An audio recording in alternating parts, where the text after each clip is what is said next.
அனந்தமயம் தேவம் நிர்மலஸ்படிகாகதம் ஆதாரம் சர்வ வித்யானாம் ஸ்ரீலக்ஷ்மி அயக்ரிவா முபாஸ்மகி. குலதெய்வம்ன்றது ஒரு ரொம்ப முக்கியமான விஷயம். குலதெய்வ அனுகிரகம் இல்லாமல் எதுவும் செய்ய முடியாது. எந்த சுபகாரியம் பண்ணாலும் நேராக குலதெய்வத்துக்கு பொங்கல் வைப்பாங்க. குலதெய்வத்துக்கு பொங்கல் வச்சு சாந்தி பண்ணிட்டு தான் பண்ணுவாங்க. குலதெய்வத்துக்கு அபிஷேகம் பண்ணி குலதெய்வத்துக்கு பூஜை பண்ணுவாங்க. ஆனால் நிறைய பேர் ஊரை விட்டு ஊர் வந்துடுவாங்க. வேற ஊரில் ஒர்க் பண்ணுவாங்க, செட்டில் ஆகிடுவாங்க, இதுவாகிடுவாங்க. அவங்களுக்கு அந்த குலதெய்வத்துக்கு போக முடியாது. குலதெய்வத்துக்கு சில பேர் குலதெய்வம் எதுன்னே தெரியாது, மறந்துடுவாங்க. குலதெய்வம் மறந்தவர்கள் மட்டும்தான் அவங்க வீட்டில் தான் இந்த கலப்பு திருமணம்னு ஒன்று நடக்கும் இல்லையா பெண்களுக்கு. இது எல்லாம் குலதெய்வ வீட்டில் தான் நடக்கும். குலதெய்வத்தை மறந்தவங்க, குலதெய்வத்தை சரியாக பூஜை பண்ணாதவங்க வீட்டில் மட்டும்தான் பெண்கள் அமங்கலி ஆகிறது, அதாவது இதுலேருந்து வெளியே வர்றது, மன வாழ்க்கையில் பிரிவு ஏற்படுறது, இது நிறைய நடக்கும். குலதெய்வம் தான் லவ் மேரேஜ் நடக்கும். குலதெய்வத்தை மறந்தவங்க வீட்டில் தான் எல்லாமே இருக்கும். இந்த மதம் மாறுறவங்க நீங்கள் அத்தனை பேருடைய ஜாதகத்தை நீங்கள் எடுத்து பார்த்தீங்கன்னா அவங்க குலதெய்வ பூஜை பண்ணாதவங்களாக இருப்பாங்க, குலதெய்வத்தினுடைய அனுகிரகம் இல்லாதவங்களாக இருப்பாங்க. ஸோ இப்படிப்பட்டவங்க தான் மதம் மாறி இன்னொரு மதத்துக்கு போகும். ஸோ குலதெய்வன்றது ரொம்ப ரொம்ப முக்கியமாகும். நீங்கள் வாழ்க்கையில் வசதியாக நல்லா வாழணும்னா குலதெய்வன்றது ரொம்ப முக்கியம். இதில் நிறைய பேருக்கு குலதெய்வம் என்னான்னு தெரியல, இதை எப்படி கண்டுபிடிக்கிறதுன்னு கேட்குறாங்க. இது ஒரு சாதாரண விஷயந்தான் எல்லாருக்கும். என்ன கடையில் போனீங்கன்னா எலுமிச்சம்பழம் 3 எலுமிச்சம்பழம் வாங்கணும். எலுமிச்சம்பழத்தில் கொடி எலுமிச்சைன்னு ஒன்று இருக்குது. அந்த கொடி எலுமிச்சைனா அந்த காம்பு பக்கம் உப்பலாக இருக்கும், அதுக்கு பேர் தான் கொடி எலுமிச்சைன்னு. அந்த கொடி எலுமிச்சை 3 வாங்கிக்கணும். வாங்கின்னு நேராக உங்கள் வீட்டுக்கு பக்கத்தில் இருக்கிற உக்ர தெய்வங்கள் காளி, வாராகி, முனீஸ்வரன், அந்த மாதிரி உக்ர தெய்வங்களுக்கு வைக்கணும். காவல் தெய்வங்களுக்கும் வைக்கலாம். காவல் தெய்வங்களுக்கும் வச்சு நீங்கள் பூஜை பண்ணி காலடியில் வச்சுட்டு 3 முறை வலம் அதை நேராக எடுத்துகிட்டு வீட்டில் கொண்டு வீட்டு உள்ள வச்சு முதல்ல 2 பழத்தை எடுத்து அதை கட் பண்ணி ஜூஸ் போட்டு அதில் தேன் கலந்து நீங்கள் சாப்பிடணும். ஒரே ஒரு பழத்தை பூஜையில் வைக்கணும். வச்சிங்கன்னா உங்களுக்கு கனவுகள் மூலமாகவோ அல்லது யார் மூலமாகவோ குலதெய்வம் நான் இருக்கிற இடத்த உங்களுக்கு காமிச்சு கொடுக்கும். ஸோ உங்களுக்கு குலதெய்வம் நான் யார், குலதெய்வம் எங்கே, குலதெய்வத்துக்கு உங்கள் மேலே என்றைக்குமே நீங்கள் கூப்பிட்ட உடனே வரத்துக்கு தயாராக இருக்கிற ஒரு தெய்வம்னு சொன்னீங்கன்னா அது குலதெய்வம் தான். மற்ற தெய்வங்களை நீங்கள் தான் நாடி போகணும். குலதெய்வத்துக்கு அந்த மாதிரி கணக்கே கிடையாது.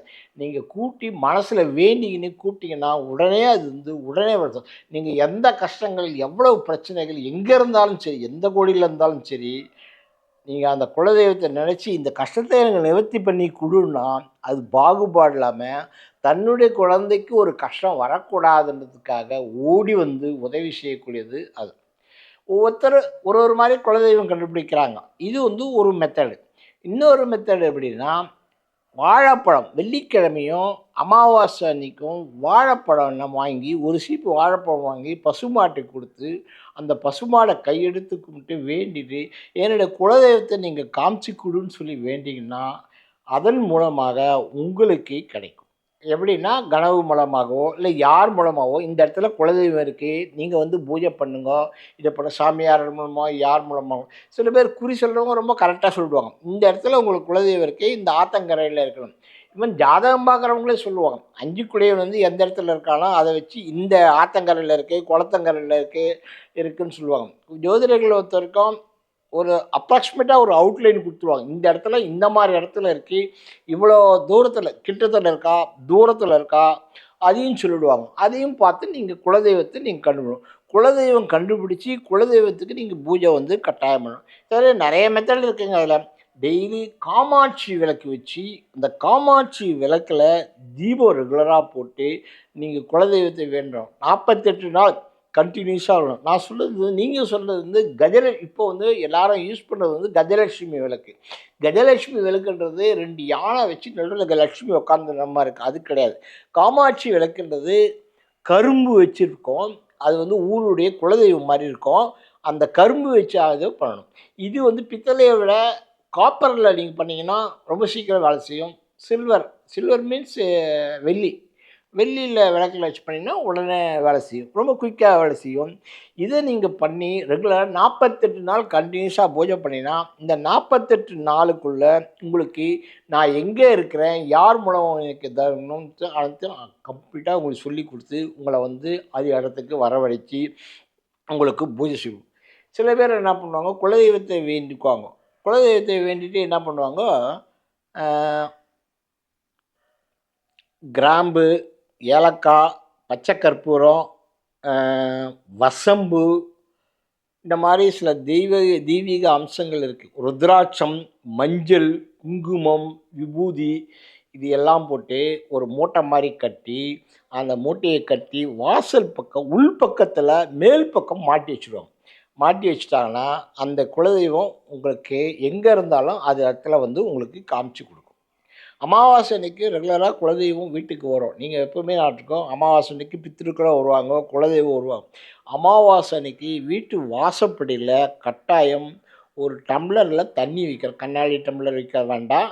நீங்கள் செப்பு டம்ளரு இல்லை வேறு டம்ளர், எவர்சிலர் டம்ளர் வைக்க வேண்டாம்.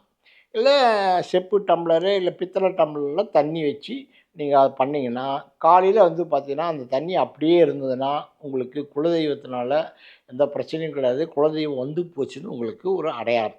அதேமாதிரி பூஜையில் கூட நீங்கள் பூஜை பண்ணும்போது தண்ணி வைக்கணும். தண்ணி வைக்காமல் எந்த பூஜையும் பண்ணக்கூடாது. எந்த நைவேத்தியம் நீங்கள் எதை பண்ணாலும் சரி, சாமிக்கு நீங்கள் பண்ணும்போது நைவேத்தியம் பண்ணுறீங்க, எந்த நைவேத்தியம் எது பண்ணாலும் சரி பூஜையில் கம்பல்சரியாக தண்ணி வைக்கணும்.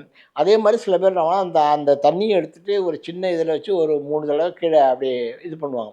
ஸோ அது பண்ணுவாங்க. ஸோ அது ரொம்ப முக்கியம். அதாவது குலதெய்வத்துக்கு தண்ணி வந்து ரொம்ப முக்கியம். குலதெய்வத்தை நீங்கள் வந்து இந்த மாதிரி விஷயங்கள் கண்டுபிடிக்கலாம். நிறைய பேர் வந்து இன்னும் குலதெய்வம் தெரியாதவங்க எனக்கு பெருமாள் தான் குலதெய்வம்னுவான், ஸ்ரீரங்கநாதர் தான் குலதெய்வம்னுவாங்க. அது மாதிரி ஒவ்வொருத்தரும் ஒன்று ஒன்று, திருச்செந்தூர் முருகன் தான் குலதெய்வம். குலதெய்வம் தெரியாதவங்க வந்து ஒரு விஷயத்தில் பண்ணலாம். அதாவது எப்படின்னு சொன்னீங்கன்னா, குலதெய்வத்துக்கு முருகப்பெருமான் இருக்காருங்களா, முருகப்பெருமானை எல்லா விதமான தேவதைகளும் எல்லா விதமான தெய்வங்களும் அடக்கமான ஒருத்தர் வந்து முருகப்பெருமான். அவருக்கு நீங்கள் வந்து பூஜை பண்ணின்னு வந்தீங்கன்னா, அமாவாசை அன்னைக்கு பூஜை பண்ணி மாலைகள்லாம் சாத்தி பூஜை பண்ணிங்கன்னா அவர் வந்து ஒரு குறிப்பிட்ட காலத்துக்கு அப்புறம் நீங்கள் ரெகுலராக பண்ணும்போது உங்களுக்கு சொல்லி கொடுத்துருவார். வெள்ளிக்கிழமை அமாவாசையில் ரெகுலராக பூஜை பண்ணணும், அவரும் சொல்லி கொடுப்பாரு. ரெண்டாவது அவரே உங்களுக்கு குலதெய்வமாக வந்து உங்களுக்கு ஹெல்ப் பண்ணுவார். அது ஒன்று. ரெண்டாவது சப்த கன்னிமார்கள்னு ஒன்று இருக்குது. இந்த சப்த கன்னிமார்களில் வந்து 7 கன்னிகள் இருக்காங்களே, அதாவது நான் சொல்கிறது வந்து வாராகி அதெல்லாம் விட்டுடுங்க, வாராகி, வைஷ்ணவி இது மாதிரி இருக்கும். அது இல்லாமல் சப்த கன்னின்றது 7 கன்னி இருக்கும். இந்த 7 கன்னியை வச்சு நீங்கள் பூஜை பண்ணுறது, வஸ்திர தானம் அளிக்கிறது, வஸ்திரம் வாங்கி கொடுத்து அளிக்கிறது, நைவேத்தியம் பண்ணுறது, இதை பண்ணிங்கனாலும் அந்த சப்த கன்னிகள் வந்து உங்களுக்கு குலதெய்வமாக வந்து உட்காந்து உங்களுக்கு எல்லா விதமான நல்லது செய்துக்கும். சப்த கன்னிகளை வந்து குலதெய்வமாக இன்றைக்கும் நிறைய பேர் வந்து ஃபாலோ பண்ணி வராங்க. ஸோ இது வந்து குலதெய்வம் கண்டுபிடிக்கிறதுக்கு ஒரு வழி. இதை விட ஒரு சித்தர்கள் என்ன சொல்கிறாங்கன்னா, தூதுவளைன்னு ஒரு இலை இருக்குது. அந்த இலையை வந்து நேராக சாம்பிராணி தூபத்தில் அமாவாசை அன்னைக்கும் வெள்ளிக்கிழமை அன்னைக்கும் நீங்கள் தொடர்ந்து போட்டு வந்தீங்கன்னா அந்த சாம்பிராணி தூபத்து மூலமாக குலதெய்வம் எங்கே இருந்தாலும் உங்களை தேடி வரும். இது வந்து சித்தர்கள் சொன்ன ஒரு வழிமுறைகள். எத்தனையோ வழிமுறைகள் இருக்குது. நீங்கள் வந்து உங்களுக்கு எது வசதியாக இருக்கோ நீங்கள் அதை பண்ணலாம். ஆனால் இது வந்து அனுபவத்தில் வேலை செய்யுது. தூதுவளை பொடி பண்ணி அது பண்ணுங்க. ஸோ இதெல்லாம் எதுவுமே முடியல, எதுவுமே பண்ண முடியல, என்னால் எதுவும் செய்ய முடியல, நான் எப்படி கண்டுபிடிக்கிறதுன்னு தெரியல அப்படின்னு சொன்னீங்கன்னா, ஆடி அமாவாசை அன்னைக்கு திருநெல்வேலி பாபநாசத்தில் இது மணிமுத்தாறு டேமுக்கு போகிற வழியில் நடுவில் லெஃப்ட் சைடில் போனீங்கன்னா சொரிமுத்து ஐயனார் கோயில் ஒன்று இருக்குது. இது ஆடி மாதம் அமாவாசை அன்னைக்கும் ஆடி 18 அன்னைக்கும் மிகப்பெரிய விழாக்கள் இருக்குது. அங்கே எல்லாரும் மருள் வந்து சொல்லுவாங்க. மருள் வந்து குலதெய்வங்கள் பேசும். மருள் வந்து குலதெய்வம் அங்கே போய் நீங்கள் எங்கே கேட்டிங்கனாலும் உங்களுடைய குலதெய்வம் என்ன, அது எங்கே இருக்குது, அதனுடைய முழு விஷயங்கள் எல்லாமே அங்கே சொல்லி கொடுத்துருவாங்க. ஸோ நீங்கள் அங்கே போய் நீங்கள் எல்லா விஷயங்களும் கேட்டுக்கலாம். ஸோ இது வந்து எதுவுமே முடியாத பட்சத்தில் கடைசியாது. ஆனால் குலதெய்வம் அனுகிரகம் இருந்தால் தான் உங்களுக்கு வாழ்க்கை நல்லா இருக்கும். உங்கள் பெண்களுடைய வாழ்க்கை, உங்களுடைய மகனுடைய வாழ்க்கைகள் வந்து ரொம்ப பெரிய சுபிட்சமான வாழ்க்கையை ஏற்படுத்துக்கும். இந்த மதம் மாறுறது, இந்த திங்ஸ் எல்லாம் குலதெய்வத்தை மறந்தவங்க, குலதெய்வத்துக்கு பாதகம் பண்ணவங்க, குலதெய்வ சாபம் வாங்கினவங்களுக்கு மட்டும்தான் ஏற்படும். ஸோ இதை மனசில் வச்சுன்னு குலதெய்வத்தை எந்த காலத்திலும் கைவிடாதீங்க. குலதெய்வம் வந்து முதல் கடவுள் குலதெய்வம். அது 2வது தான். அடுத்து எந்த தீபம் பண்ணாலும், எந்த பூஜைகள் பண்ணாலும் முதல்ல குலதெய்வ படம் வச்சு பூஜை பண்ணிட்டு அது பண்ணணும். இந்த குலதெய்வத்தில் ஒரு கான்ட்ரோவர்சி என்ன இருக்குன்னா, பெண் தெய்வமாக இருந்தால் பௌர்ணமியிலும், ஆண் தெய்வமாக இருந்தால் அமாவாசையிலும் பூஜை பண்ணுறாங்க. அது ஒரு பண்ணுறாங்க. அது எனக்கு அது முழு விவரங்கள் சரியா தெரியல. இருந்தாலும் பெண் தெய்வத்துக்கு பௌர்ணமி அன்னைக்கு ரெகுலராக பூஜை பண்ணுறாங்க. ஆணுக்கு அமாவாசை அன்னைக்கு பூஜை பண்ணுறாங்க. ஸோ இதை வந்து ரெகுலராக நீங்கள் பூஜை பண்ணதா அதை வந்து எப்படியா இருந்தாலும் மாதத்துக்கு ஒரு தடவை நீங்கள் பூஜை பண்ணாலும், வீட்டில் வச்சு பூஜை பண்ணாலும் இது பண்ணுவாங்க. ஸோ அது வந்து உங்களுக்கு தேடி வந்து உங்களுக்கு பலனை கொடுக்கும். அதே மாதிரி குலதெய்வம் கண்டுபிடிச்ச உடனே குலதெய்வத்துக்கு முதல்ல அபிஷேகம், ஆராதனை எல்லாம் கம்பல்சரியாக பண்ணணும். ஒன்று. குலதெய்வத்துக்கு எந்த தெய்வத்துக்கு போடணும்னு சொன்னால், குலதெய்வத்தை பொறுத்த வரைக்கும் ஆவி பறக்கிற மாதிரிய பூமிக்கு கீழே விளையிற கனி, அதாவது சொன்னால் காய்கறின்னு சொன்னால் உருளைக்கிழங்கு. உருளைக்கிழங்கு நிறைய போட்டு பிரிஞ்சி சாதம் மாதிரி பண்ணி குலதெய்வத்துக்கு படைக்கணும். குலதெய்வத்துக்கு பாலாபிஷேகமும் ரொம்ப பிடிக்கும். ஆனால் இந்த பிரிஞ்சி சாதத்துலேருந்து வரக்கூடிய ஆவி இருக்கு இல்லையா, இந்த ஆவியைத்தான் அந்த குலதெய்வம் கேட்குது. அந்த பிரிஞ்சி சாதத்தை கேட்கல. அது ஒன்று ஞாபகம் வச்சுக்கோங்க எப்போவுமே. அந்த ஆவி பறக்க பறக்க கொள்ளும். சில பேர் என்னால் போய் அந்த கோயிலாண்ட அங்கே போய் பண்ண முடியலன்னு சொல்லுவாங்க. அதுக்கு வந்து ஹாட் பேக்கில் போட்டு சூடாக வச்சு எடுத்துகிட்டு போய் அங்கே வச்சு பூஜை பண்ணலாம். அது ஒரு மெத்தட். இருந்தாலும் ஆவி பறக்க அங்கே பண்ணுறது விசேஷம். சக்கரை பொங்கல் பண்ணாலும் சரி, அங்கே பறக்க ஆவி பறக்க சூடாக அந்த ஆவி வெளியே வரணும். அந்த ஆவியைத்தான் அந்த குலதெய்வம் சாப்பிடுது. அதுதான் அதுக்கு பிரீதியானது. அதுதான் சாப்பிடுது. அதெல்லாம் அதுக்கு பண்ணி நீங்கள் அதுக்கேற்ற மாதிரி நீங்கள் பண்ணணும். சில பேர் அதெல்லாம் எனக்கு எல்லாம் பண்ணுறாங்க, எவ்வளோ பேர் போகிறாங்க, எனக்கு தெரியறாங்க, எல்லாம் பண்ணுறாங்க. ஆனால் குலதெய்வத்தை நீங்கள் வேண்டிக்கிறது ரொம்ப ரொம்ப விசேஷமான ஒரு விஷயங்கள். ஸோ இந்த குலதெய்வம் அணுகிறவங்க சில பேர் வீட்டில் கூட வச்சு பண்ணுறாங்க. வீட்டுக்கு வெளியே கல் வச்சு பண்ணுறாங்க. கேட்டால் முனீஸ்வரன்றாங்க. பனை மரத்துக்கு கீழே வச்சு முனீஸ்வரன் பண்ணுறாங்க. அதெல்லாம் ஒரு ஒரு மெத்தட் இருக்குது. இருந்தாலும் குலதெய்வத்தை அதனுடைய ஆலயத்தில் செய்வது தான் மிக மிக விசேஷம்.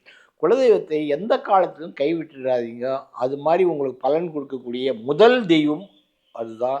ஸோ அதை நீங்கள் எப்போவுமே பூஜைகளோ ரெகுலராக பண்ணுறது, வருஷத்துக்கு ஒரு தடவையாவது நீங்கள் போயிட்டு அதுக்கு வஸ்திர தானம் பண்ணுங்க. ரொம்ப ரொம்ப விசேஷம். குலதெய்வத்துக்கு வஸ்திர தானம் வந்து மிகப்பெரிய விஷயம். அதை நீங்கள் பண்ணுங்க. அந்த வஸ்திரம் அணிஞ்சோடனே அது உங்களுக்கு ஆசீர்வாதங்கள் பண்ண ஆரம்பிக்கும். ஸோ பண்ணிங்கன்னா மற்றும் குலதெய்வத்தை பற்றி இன்னும் சில ரகசியங்கள், சில விஷயங்களை வந்து அடுத்த பதிவுகளில் நான் உங்களோடு பகிர்ந்து கொள்ள தயாராக இருக்கிறேன். இப்போதைக்கு அகம் பிரம்மாஸ்மி.